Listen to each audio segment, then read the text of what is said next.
Welcome to Networking Nuggets, the show where we dig deep into the art of building powerful connections.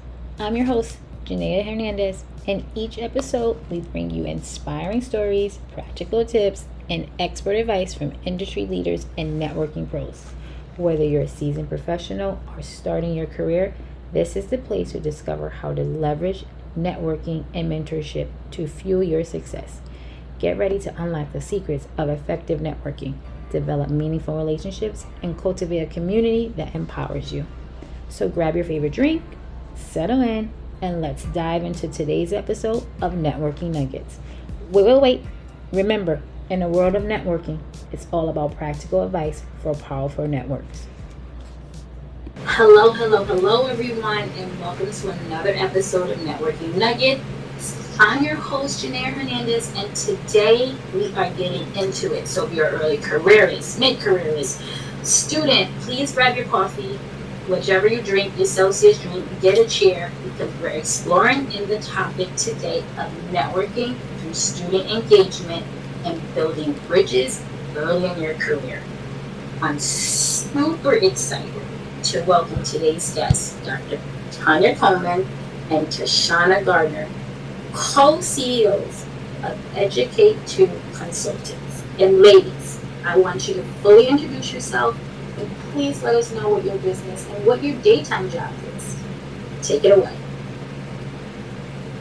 Dr. Coleman, are you going first or am I going first? I'll go first. I will let you know. Of course you would. Hey, Good morning, Janaya. Tashania Garner. I'm one of the co-founders of Educational Consulting 2. Super excited to be with you today. My daytime job depends on the day. And I know we talked about this before.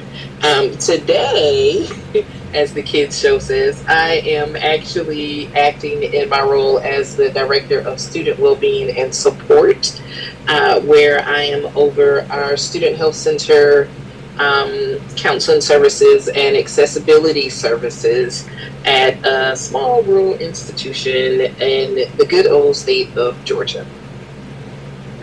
The peaches. We got the peaches in the house, guys. We do have the peaches in the house. And on other days, I am an adjunct instructor at the same institution. So I'm all over the place. Oh, we love it. And we definitely pick your brain. Dr. Coleman, I think you're up next. Let us know. awesome. Oh, good afternoon, guys. Ladies, I am thrilled to be here as well. So today, we want to thank you for the invite and opportunity. I want to say, Tashania and I both, we were trying to add up the years of experience. I know we said close to 45, probably 50 between the two of us in higher education and or combinations of other service areas. And so now that we've kind of got those years of experience behind us, we're both working at a rural 2-year access college. I am fortunate enough to, by day and sometimes night, and weekends, have the opportunity to program, engage students as Director of Student Engagement, where that pretty much entails clubs, orgs, all those pieces that would try to connect them or allow them to see that they can connect through on-campus activities as well as, internships and things like that as we connect it to the academic and their career endeavors. You say, because I'm not going to let that slide. The both of you have 50 years experience combined. Yes. Yes. And I would also go to say that it's probably without any of our undergrad or graduate time. Because I'm very much I'm a USG product. So I've got at least, I won't count the undergrad graduate time. I've got 20, this year will be 28 years in the university system of Georgia at large. So I'm a product, and then now I get to help produce products, if you will, in our students and some of the initiatives that come forward. So I'm totally excited, but definitely additional years with undergrad and the time of being a student leader, student athlete, just involved overall as a grad student. So I have a checklist. First, congratulations, because that is amazing. Secondly, networking BFFs. How you pull up a seat. I'm telling you, pull up a seat. I'm out here doing God's work here. I'm just letting the people know.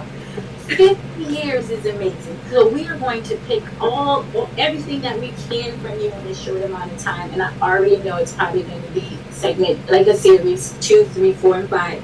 So I'm already thanking you in advance because that's just how I am. We're excited. Okay. We're excited. You know what I mean? I play with it. All right. We're diving in.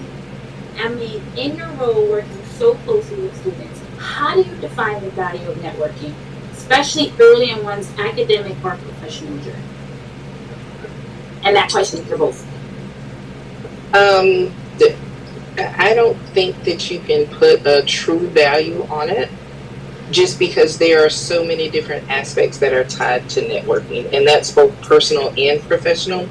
Some of the things that we like to stress, and this is both Dr. Coleman and I, that we stress to our students on a regular basis, are show up at your best each and every time, because you never know what opportunity is going to come out of whatever it is that they are engaging in.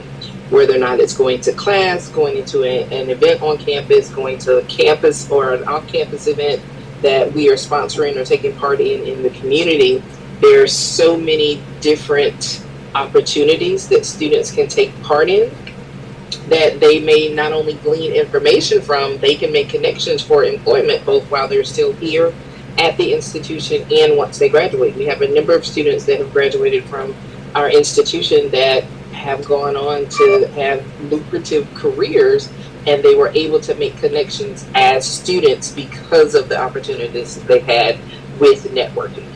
And this is for any student. It doesn't matter which institution they're planning on attending. If there's an opportunity to participate in an organization or a business collaboration, do it. Even if it doesn't matter as far as the major, if a student is going into science or something and they don't think that something going on in arts and humanities is going to be relevant, go anyway, because you never know who else is going to show up. I would definitely echo that, and I would say it's still the mantra of it's really not what you know, but who you know. Mm-hmm. So to that degree, exposure breeds opportunity, right? Have a general interest in people and or the things they do outside of what you see them do, and then that from there kind of breeds the opportunity that Tashania's talking about. That way you're going to show up having been your best and seeking opportunities. Really, they'll sometimes seek you out without even knowing it. I adore that. First of all, I'm going to hashtag that on a t-shirt because I love my merch. So I'm just I'll put your name under the next one. Don't worry. Very good. I'm definitely marketing that around. Ed too. Put Ed too. All the hashtags. If you follow me on LinkedIn, networking events, I love a hashtag. And I just got a new one. So thank you for that early in the show. Love it. So I have another question. Because, both of you dropping the gems this afternoon, and I appreciate it. I want you to take us through a time, right? Share a moment when, because, everyone now loves something tangible. They need proof in the pudding, right? I guess that's what they call it. And you both don't have to answer. You both can answer. One of you can answer. Like you really know and can identify when student engagement led to a meaningful connection. Either you or one of your students you mentored. Right? I'm pulling out the big ones too. Well, and I'm thinking that so personally, right? As a currently, I am a graduate student, and so this is a shameless plug for our business here, that we decided to go with the name Educational Consultants too, because Dr. Coleman obviously already has her doctorate, and I am currently in school for mine. Mm-hmm. So we anticipate being done in May. Graduation is in May. Mm-hmm. Let's just go ahead. We're claiming that. So graduation is in May. But one of the things that I have been able to connect with as far as networking and engaging as a student in my doctoral program, it's netted me more than one job opportunity. And because I'm still working on my current degree, I've decided not to accept any offers, but I've had folks from other institutions because of the networking that I've done, whether or not it's attending a conference or even presenting at conferences. I've chosen to stay where I am because I'm so close to being done with my degree, and just because I've made a home at my current institution. Now, that does not mean that I won't look at opportunities in the future, but just using the network that I have built while in school through the different engagement opportunities has allowed other people to see the value in what I'm bringing, not only to education but outside, because I also do a lot of community advocacy and work. So having that combined and having people see the work that I'm doing is like, you're like the walking billboard. You're literally the mark. And I am. I fully claim that. I absolutely am. Yeah. That's nice. Go ahead. No, I was just gonna say, Dr. Coleman, like, we clearly see that the two of you believe in the mission, and Dr. Coleman, I'm waiting for you to guide us through the mission, because I know that we have some takeaways in there. Well, I would definitely piggyback on everything Tashania said, because that's happened for me personally as well as professionally, and more times than once, that it's just allowed me to see that there are different things I want to do as well. So to be that walking billboard, that's a part of it, but I think networking is also knowing about what parts of the billboard to maybe put away and or to highlight, as the now open sign. To Tashania's point, she's done a really great job in a lot of areas, as our bio and our mission page will share. But at the same time, we're seeing now how all of those experiences are helping us connect students to some of their likes, their interests, the things that they may be engaged in, and letting them know that they're, one size doesn't have to fit all. It really does. Not in education. But most of it would be education. What are some of the examples of those things to put away? We don't want that on my board. I don't want that on my board. Like, what would be some of those examples to help teach students in early careers out? I'm gonna let you take it. Of course you are. I think one of the main things that I can tell, and Janaya, we had already talked about this, is telling students to put away viewpoints on certain things initially, right? And that's not to say that you shouldn't believe in whatever you believe in or whatever it is that you hold dear, and it doesn't matter what it is, right? But we come from a place where we have to understand that not everybody shares the same viewpoint, and not everybody is in a position to share their viewpoint all of the time. That does not mean not to be true to who you are, because there is a difference, right? And like our ancestors used to say, there's a time and a place for everything. Once you get to the place where you want to be and you build a platform that you intend to have, is when you start to share everything else with everybody else, however it is that you see fit. But you got to get to that point first. Listen, I've already got 3 hashtags, ladies, and we still got some time here. We still got time. Building the platform. I love it, and that is the truth. This question is for both of you. So, Dr. Coleman, you're gonna go first. I'm picking that brain today, okay? What's the role of mentorship in early career networking, and how can students find the right mentor?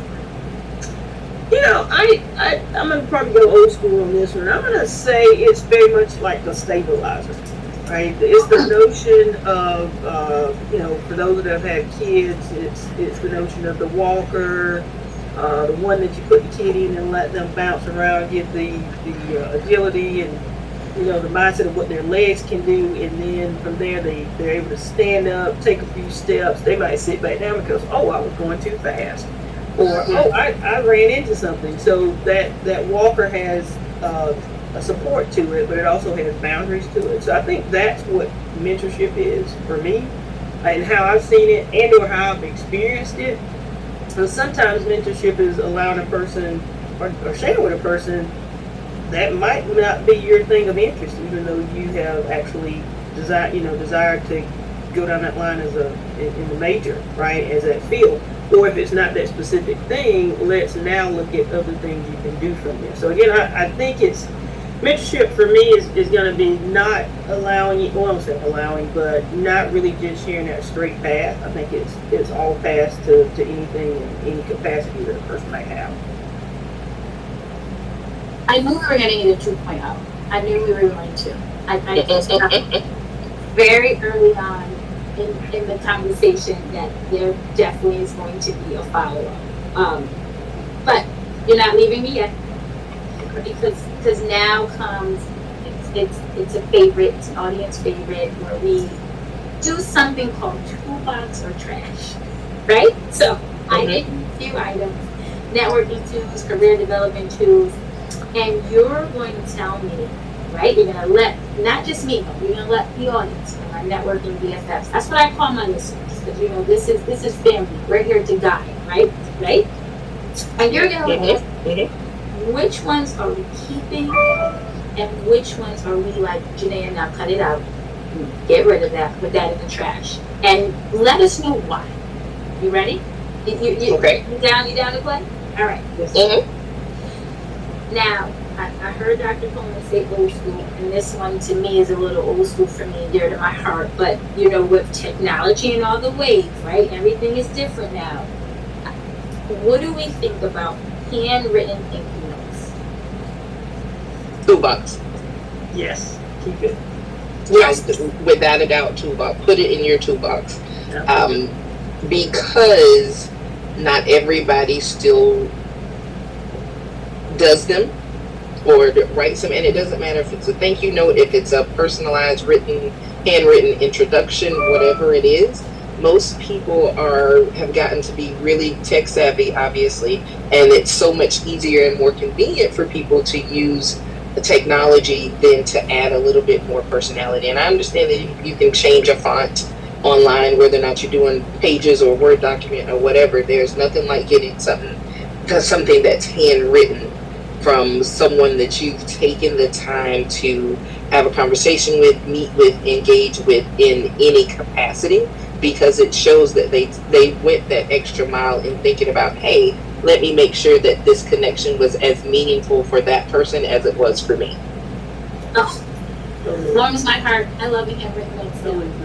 And if it's not handwritten, at least that email of sorts. Yes.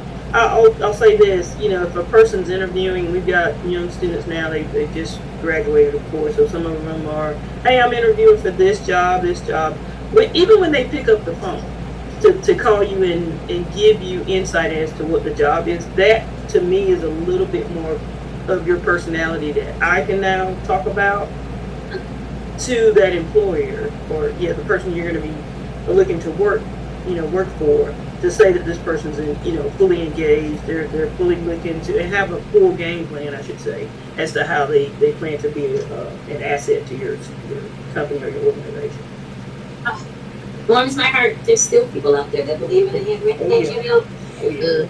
This one is for, and I know this will resonate with our students and your population for education consultants too. Only networking at events. Like, we're only going to conferences and not doing any networking outside of it. Do we want to put that in the trash, or do we want to put that in our toolbox? Oh, that's trash. Yes. That's absolutely in the dumpster.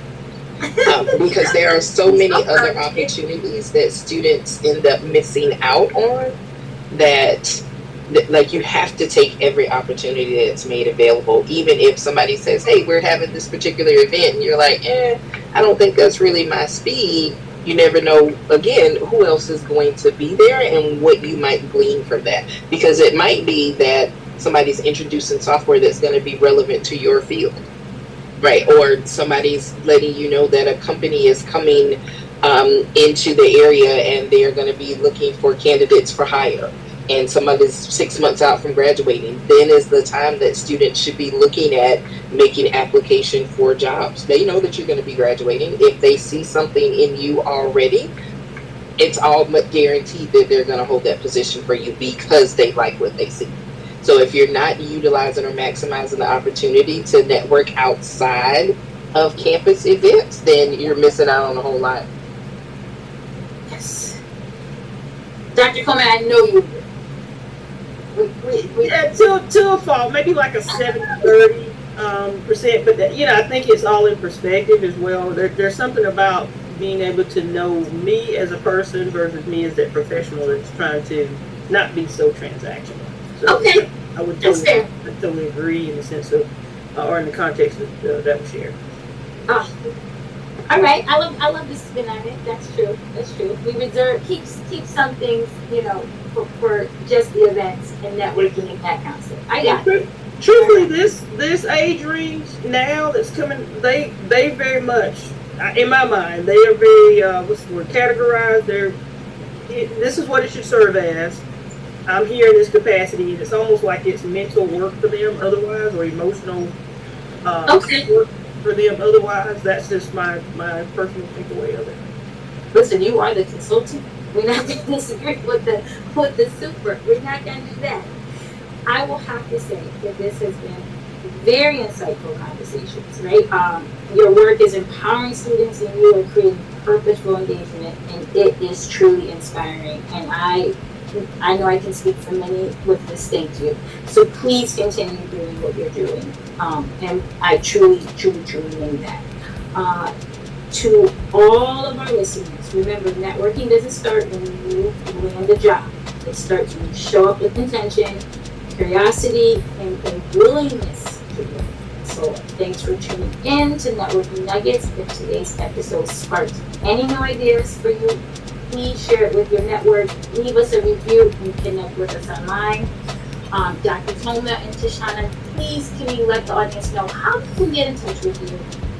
You want to share your LinkedIn profiles? I'll also put in the link. But give us just a brief synopsis of your actual consulting company, and how, if we need any more gems than you got today, how can we reach out to you?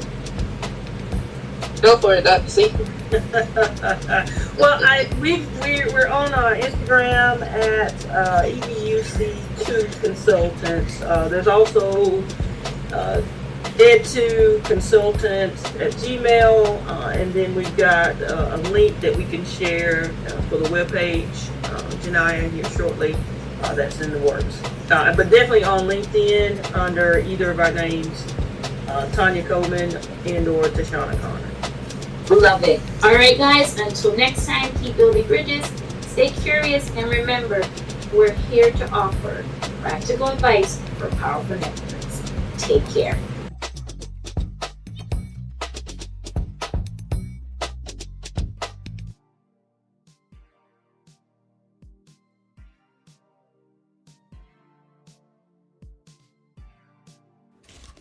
Are you ready to build a powerful connection that elevate your career?